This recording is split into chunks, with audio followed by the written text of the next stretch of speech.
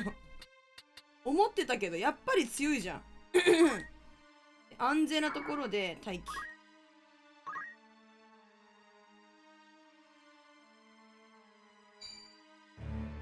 やばい、レイジちゃんが狙われてる。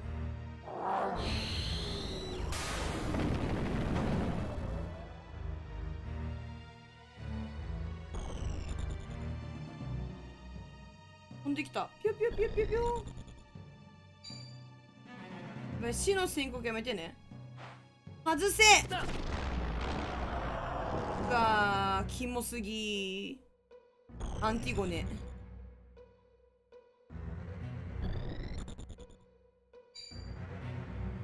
悪魔の視線。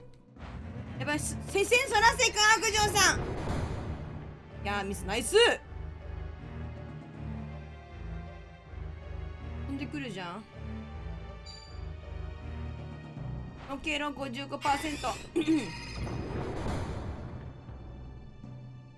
行くぞ。ナイスミス。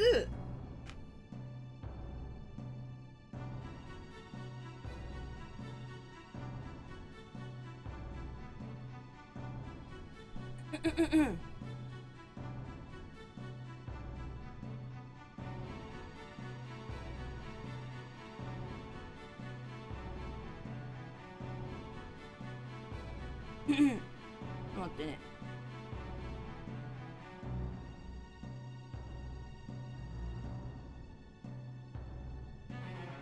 よいしょ。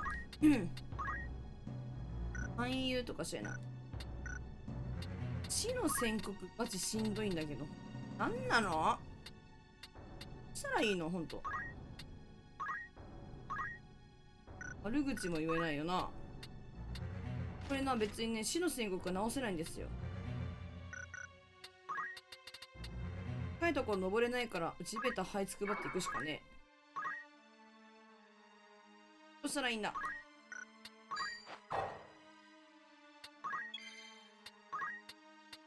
今。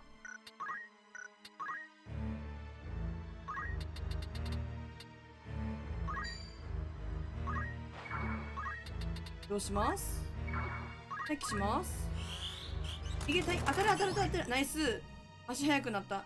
助けてあげられるかもしれない。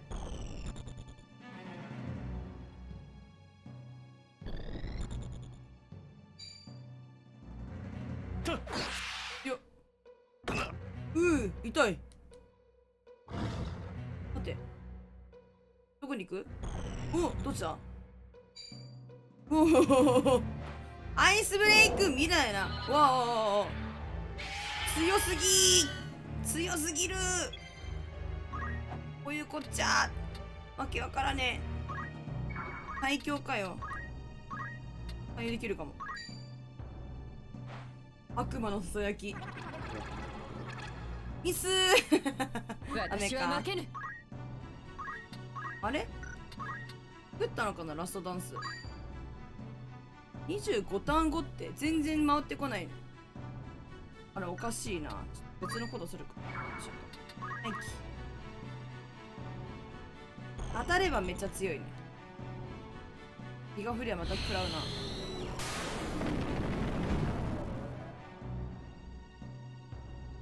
成績使ってる人がここにいたってことなのかな。話ってわかんないな。また悪魔の視線だ。そらせ、視線をそらせ、目つぶれ。ナイスガードすぎる。熊屋上最強かよ。飛んでった。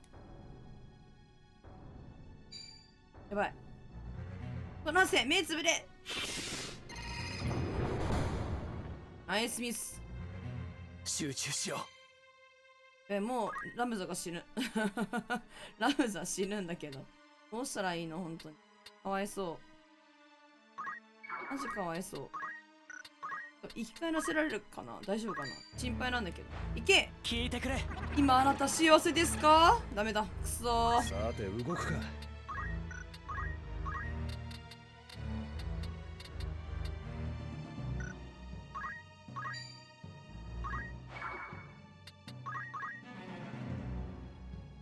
いけいけいけいけ、助けに行け。ナイスナイス。戦う力を。温まってるね、ここは。助けに行かなきゃっつって。あ、触手だって。やめろー。こっち逃げてきてくんないかな。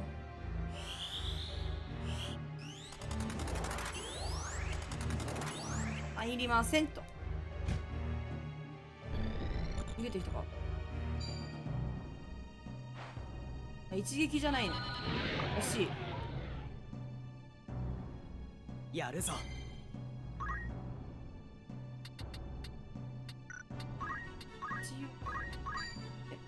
そういえばこういえばダメか。はい、やってみせる。移動します。なぜならもうこいつが死ぬからですね。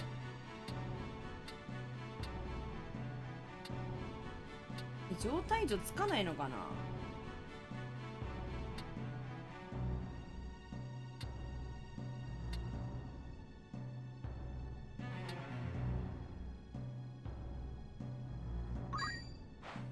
さてどうする。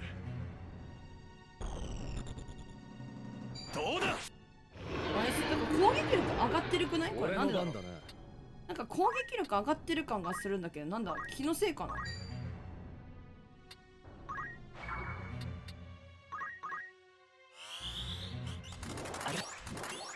結構即打ちだったか。全員ついた。ナイス。でかっ。全体攻撃ねこれ。ターンとね。すごいでしょ。進むのみ。すごいじゃん本当に。やばい、ギガフレアで死ぬ。耐えられるか。耐えろ。わあ、大丈夫これ。レーゼ。なんということだ。やり直しだ。やり直しだ。ふざけんじゃないよ。レーゼちゃん。ちゃんか知らんけど、多分ちゃんやろと思って言っとるけど。ちくしょう。あはははは。最悪。ちょっと舐めすぎたわ。さすがにだけど。ここに来たっけ。なんか白線こう食らって分かったから下げるわ。一回下げるわ。敵なんか先に来るって分かったから下げるわ。これ下げるが正解だって分かっちゃった。あデルタ3。あ、よっしゃ。63。マジでどこにでもいて行くのか。いい。エミリアドル前。はい、これ出撃だ。舐めすぎたわさすがに。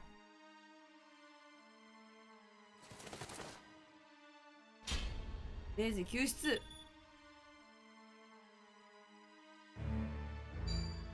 ここまでテンプレで、こっからだよね。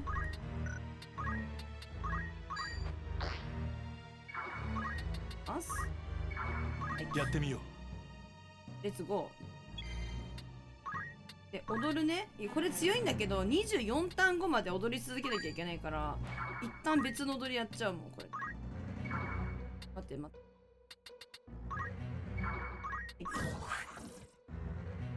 ギガフレアでしょ。あんたのやりてることわかるね。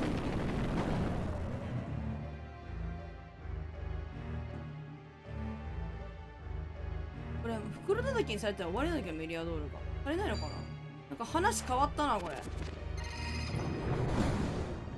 後ろ下げちゃったからみんな。これメニアドール袋叩きにされる可能性ありきりだ。これどうしよう。やべ、やらかしたかも。やべ、やらかしたかもしんない。ミス。ナイス。こっち来るわこれ。またナムザベヨルブかよ。ふざけんじゃないよ。石化とか一番きしょいわマジで。直せねえマジで。もうきしょすぎる。もうきしょすぎるマジで。なんなの。ふざけんなよ。きしょすぎるだろマジで。最悪。ナイスそう。